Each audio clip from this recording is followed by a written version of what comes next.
needed a break from academic scholarship. I needed to write through my pain. I needed a safe space to shed these thug tears, weary tears from the depths of my soul. Tears from my inner girl child for the things that she's seen, things no child should ever see. Tears for her yearning for her mother. Tears for all the time stolen away. Tears for her wondering if she is worthy. Tears for her searching for mothers and others. I needed a safe space to cry tears for my daughters, who will never get a chance to meet their maternal grandmother, for all the memories unmade, all the time stolen, for the implications buried in the questioning of who their grandmother was, for the warm embrace that only a grandmother can give, an embrace they will never know.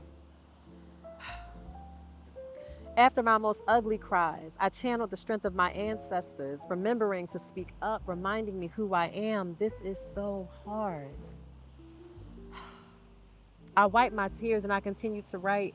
Writing through the worlds I created for my mother and my mind came easy like Sunday morning, and I welcomed these thoughts with a warm embrace.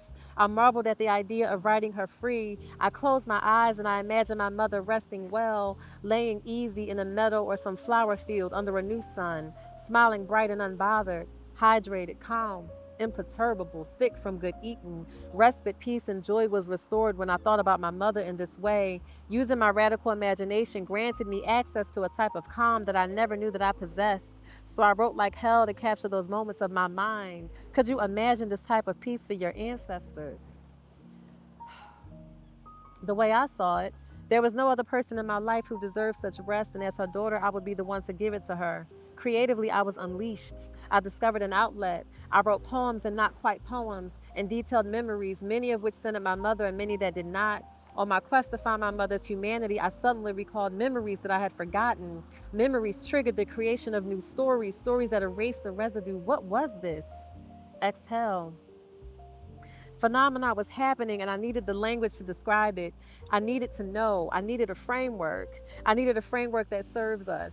I needed a framework that would allow me to resurrect hood tales and complicate epistemological and ontological praxis in the same paragraph because I can and don't require anyone's permission to do so. I needed a framework that destroys the myth and amplifies the margin. I needed a framework that focused less on implications for policy and practice for institutions that never served us and more on shit that I could use to actually heal this pain right now. I needed a framework that serves those of us who are secretly in need of healing from some form of cultural trauma. I needed a framework that allows me to combine theory with practice because, like Asada said, the two must go together. I needed a framework theoretically grounded in our knowing, one that culturally centers us as agents because we are and we don't have time to explain why. I needed a framework free from judgment and centered in my truth. I needed a framework that embraced my speculations and my musings, one that would allow me to write uninhibited, easy.